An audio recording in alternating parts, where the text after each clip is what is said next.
Today, we'll change throttle position sensor and do some diagnostic on a fan that's not coming on. This is the 1994 Regal. Continuing on this, we got electricity going to it, water pump, all that stuff, and it's still unhappy doing weird throttle stuff, so I think the throttle position sensor's messed up. Got a new one. Try to get a reputable brand, what I could find.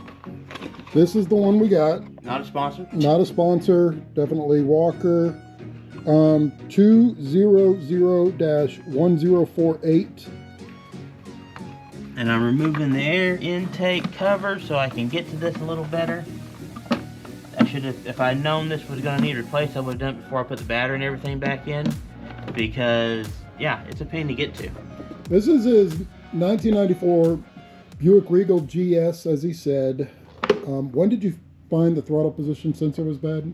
After we put everything back together, it wouldn't idle properly. So what were you doing when you put everything back together? I said water pump and alternator and water sensor, so the fluid level sensor. Yep. So on the last video, we did that one. We did that one. New belt, but it wasn't idling properly. Wasn't idling properly either. So. Yep, after we got it all back together, it ran, but it's idling bad, and then the check engine light comes on. And it seems to be throttle position sensor. Yeah. And then always there's been a position sensor problem. This fan runs, this fan doesn't kick on, so I've got those switches to see if it's the fan or the relay. And I have a new relay. I don't know where it's gone to, but I do have a new relay. It should be in a box, marked Buick parts in there. I'm guessing it got put away. I'm not the one who put it away. I'm not the one who organized your garage. No, I did that, and I think I put it away so I wouldn't lose it. The hard part is this. You can see the throttle position is way down here, and they have screws instead of bolts, so they're a nightmare to get off. And they are Torx of some kind. Trying to figure out what size and find something that can actually get in there to do them, because you have a throttle, you have an exhaust manifold in a very close quarters. Yep. So that's what we're at and what we are doing at the moment. Using those sideways screwdrivers, as I like to call them. I don't know what their official name is. The endless heat shield and oil pan catching tools is going on.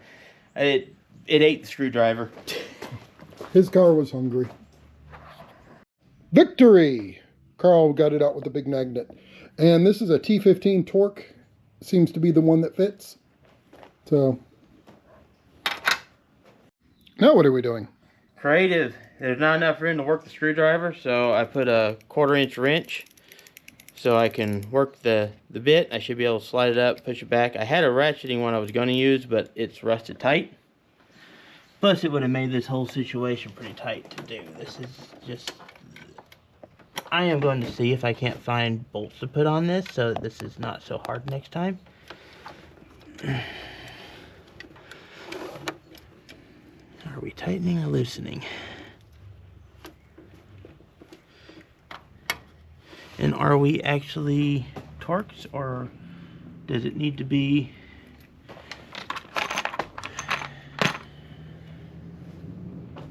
Hey, I sold everybody that's a T15. Is it not a T15? I don't know. It may be a torque head or a hex head or standard.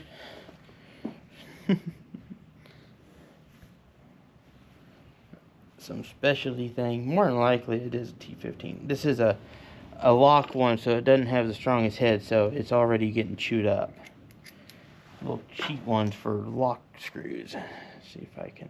I think this is a T15. It's not labeled, so I'm guessing.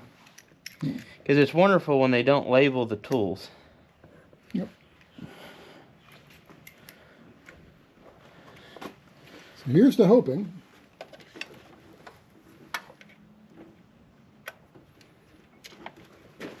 Yep, that's another T15, I believe. That's tightening, I guess. That's going counterclockwise. Should be unscrewing it. So what is it? It's a 2.5 hex instead of a torque. See, I can't see down there, so I couldn't tell. And I tried to do this first, and I dropped this down the engine. Like, okay, we'll go back to doing what I was doing. So 2.5 hex. But the torque worked. Not ideal. And I am going to see if I have any bolts that'll replace these. So, yeah. We won't run into that problem again. That way I can just use a wrench. Yep. Okay, so what is it? An H3 hex head. Yes. H3 hex head. You can use a Allen wrench if you got an H3. Well, yeah, that's what I meant. That's just whatever. It's not a star. Yeah, it's not a star bit. But the star worked. Yeah. It's an impossible angle, and my light is trying to fall down into the oil pan. There we go. You got light.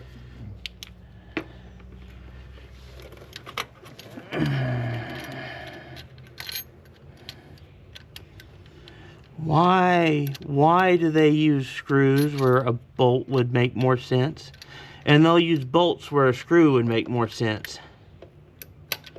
It's like, oh, you can get side pressure on this, but you can't get from in front of it. So let's do a screw. And then where you have, oh, you can get top pressure on this, but you can't get in from the side. So let's do a bolt. And why does my brain keep coming up with jingles and ad slogans from the late 80s, early 90s? Because you're old. I am old, but why is it pulling this stuff up? Like, you asked why, and my brain thought, why ask why, try Bud Dry. I forgot that was even a thing. I know. You know what I miss? I miss Red Dog beer. I'll give you that. Red Dog was pretty good. The few times I had it. It was my go-to beer until they quit selling it. Apparently they do still sell it in Wisconsin, I think, or Minnesota, but only locally. Yeah. On the plus side, I have been able to start getting Lone Star here, so at least I've got something. Only one man would dare give me the raspberry. Lone Star. But he's got his own beer, too. There goes the bit again.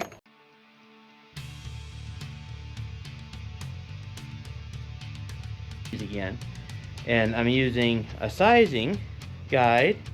I got a good metal set. But you use this to get your thread pitch, which this is dirty.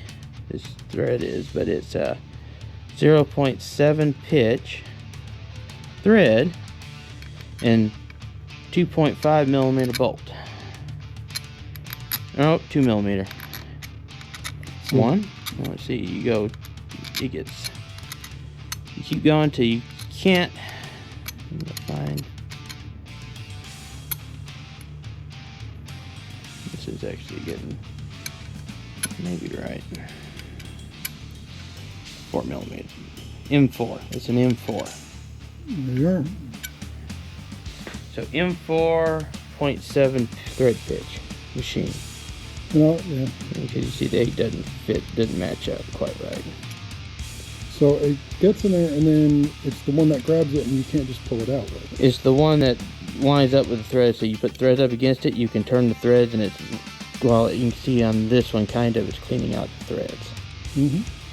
But all the threads line up. If you have not the best eyesight, you might need a magnifying glass when you get that small.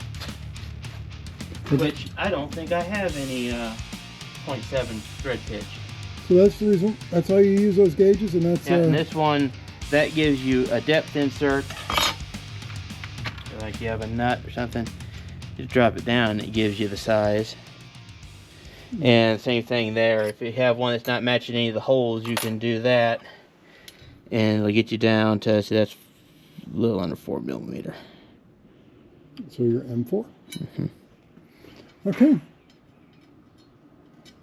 So that's how you use those metal gauges, and it's, The plastic ones work about the same. This is a standard, so it's not really ideal for it. But if this was standard, see, it's between 5/32 and 9/64, which gives it a. It's actually going to be, so that's 3.97 millimeters. This is actually probably about 3.5 or 3.75 millimeter. That's where the sizes get off, and they have the M's, and the M's aren't exactly, they are and they aren't, as you see in this gauge.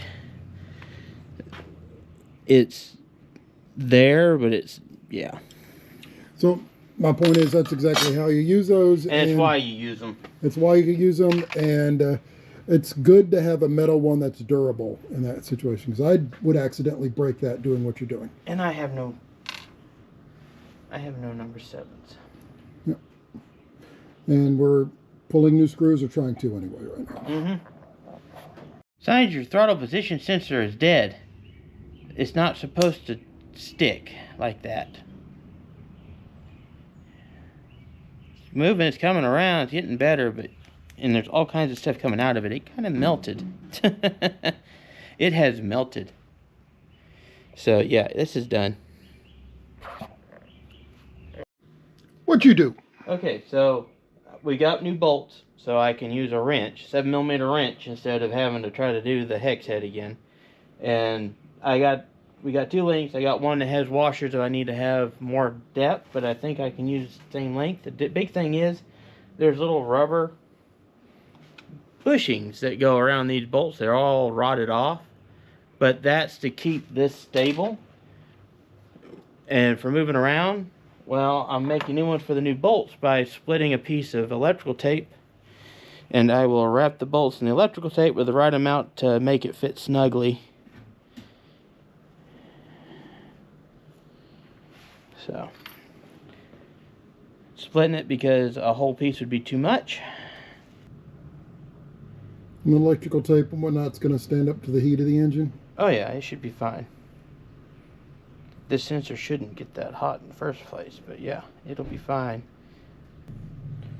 I'm probably overwrapping, but I'd rather remove tape than have to go back with another piece of tape. I'm going to have to remove some, but you can see what it's going to do. It'll go in there and keep this from shifting around. Okay, I got them fixed. Alright. So that they'll go in there and hold this, and you'll make sure you fill it from the top, because the bottom is actually smaller. This drill, these holes are tapered, so those plugs were probably tapered, which, yeah, you can't get those. So not that those are really working. Part of the problem maybe it was moving around from the fact that those rubbers had gone. So let's put it on, see what it does.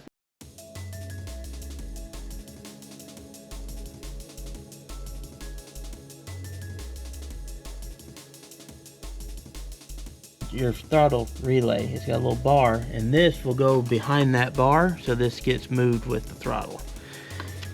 And so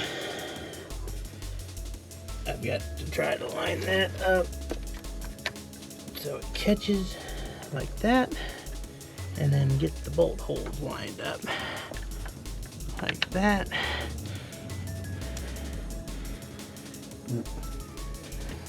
And if you're wondering why I'm moving the camera around so much, I apologize. I'm trying to record it and stay out of his way so he can see what he's doing.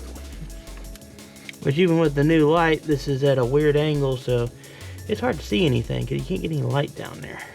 Yeah. Let's try to get these bolts started.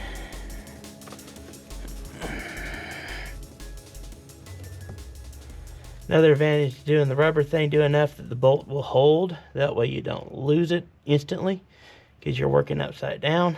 Like I would already be on my 5th time trying to retrieve those bolts right now.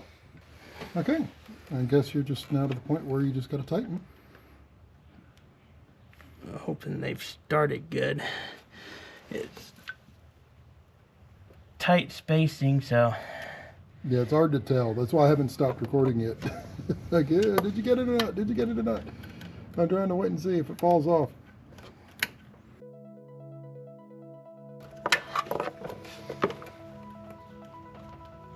There we go, got that one started. As you can see if I can get this other one lined up a little better.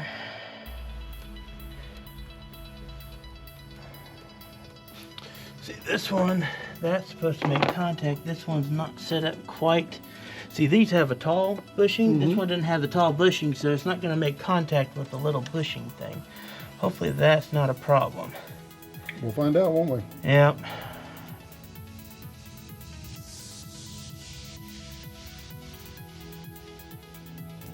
You know how my mind has been doing weird 80s stuff? Your mind always does weird 80s stuff. What are you talking about? Yeah, it does. But it went from jingles to weird songs. It started thinking wiggle it just a little bit when you were talking. I'm going to try to get a socket. This is the stuff he has to put up with when I'm recording. Dielectric grease on here. Got it all in there together. I should have thread locked those bolts, but hopefully they'll hold. I didn't think about it. You don't really want to, well, there should be enough in there. And I'm just dielectricing that so it seals good because the little clip is broken off. And I'm going to, there we go. Zip tie it. So that's all in there. Now I'm going to take the mass airflow sensor out and clean it while I got stuff so I can. This is airflow sensor. I need to clean it too. It's right there. Are you sure you want to do that?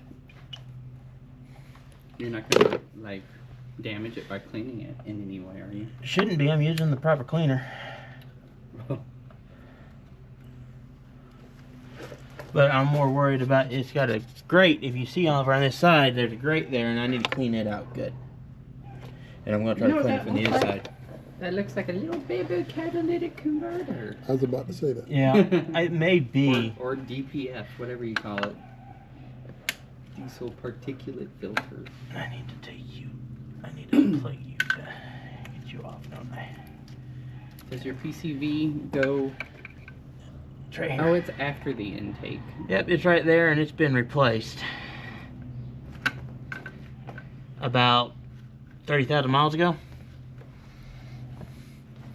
which is a decade ago, over a decade ago. Or EGR, whatever. And there's, can I get light? This one's the hard one to get. Okay, got that off. Try not to lose these screws. It's not bad. The leads are still intact. A little bit of carbon buildup. Where did you put that spray? And running down my arm. I'm sure that's good for me. Get the carbon off of it. The schmutz. So get this all cleaned off. But getting it clean. Get a towel. Okay, setting that back in after cleaning everything out and blowing it out and dry good. And we've got.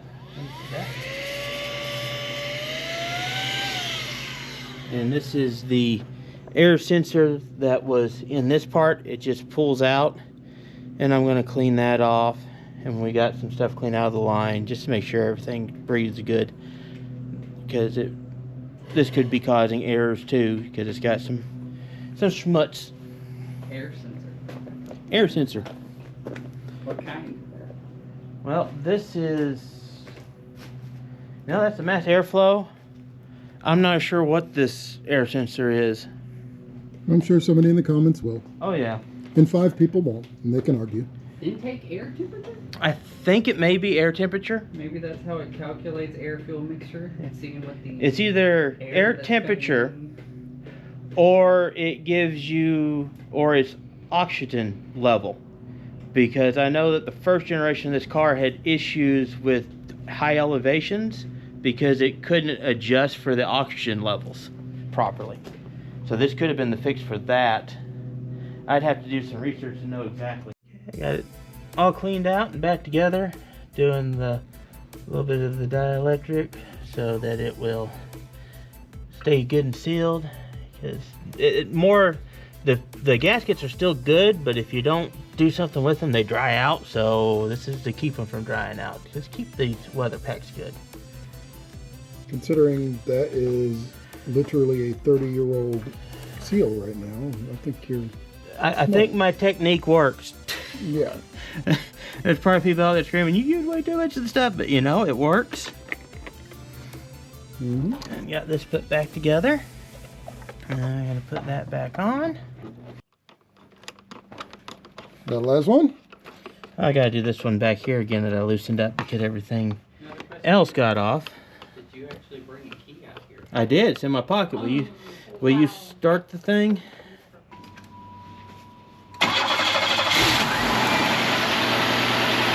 Well, it's idling properly. Are we filming? Well, hey, it didn't go Actually, it started with the finger.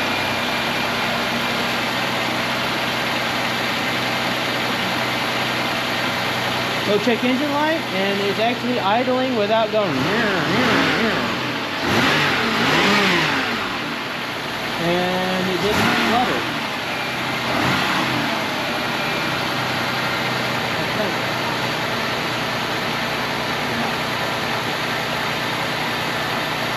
There we go. Now, to do the fan real quick, I'll do that while it's running because it's got power. As you can see, fan 2, fan 1, fuel pump, AC, compressor. So this is the one that's in question. I can get it out of there. That one. Well, it's still not working. Show you all the condition of that right there so you can see what it looks like. That one.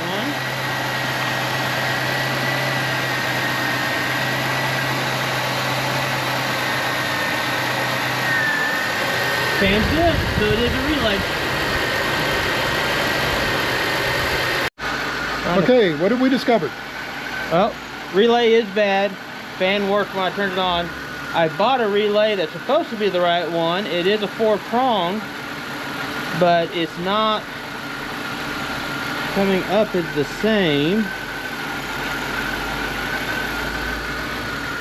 But I'm trying to see, you get a, that gives you how it works. And I'm trying to find it on this one, made in Korea. There it is. See if it's the same setup. So we have 30, 40, 87. 87. This is an 85, that's an 86, that's an 85, that's an 86. Let's see, that's going to be...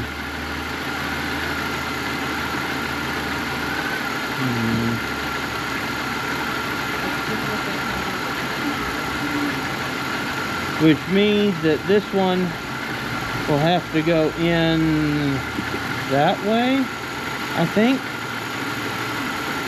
No, I say shove it in the normal way. You shove it in the other one. That was 86 and that's 85. So this is showing it this way, so that's 86 and that's 85, so it needs to go in that way. If I'm holding that still in the right direction, which I think I am. So that should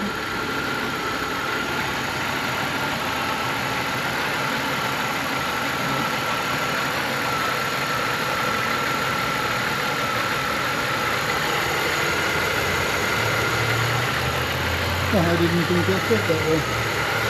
well, because this is a big box, so see, it's just a little too strong. Okay, that's how you figure it out. Okay, cool. But yeah, I'm not sure that's the right. It's similar setup, so it'll work. I'm going to see if I can't find the exact same one again. But that should work. It's gonna work for now. Yeah. I don't know if I've got it in right. Let's look at this one. They should be wired the same. 8586.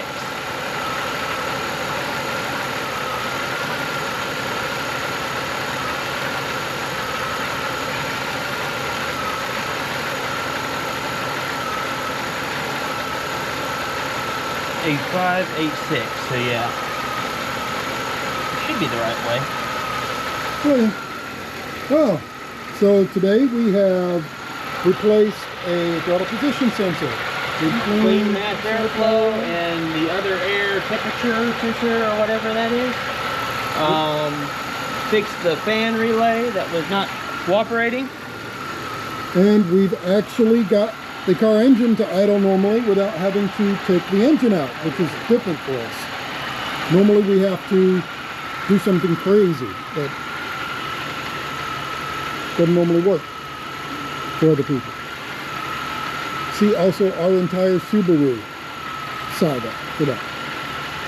Alright, there we go. So we've got it all finished up, and now I start driving this because I've got to do the wheels and get new tires on the Yaris, because those tires got to the point where they tried to kill me 3 times in a storm yesterday. So, yeah. No check engine light. It's running good. Seems to be happy. So I think we finally got this sorted. And I will start driving this to work in the rain. Yes. It has good tires. Don't forget to pull that stuff out. Oh yeah, I got to put everything away and put the beauty cover back on eventually. Yeah. And to show everybody, right here, no check engine light. It's been running a while. There's no service engine. No service engine. I can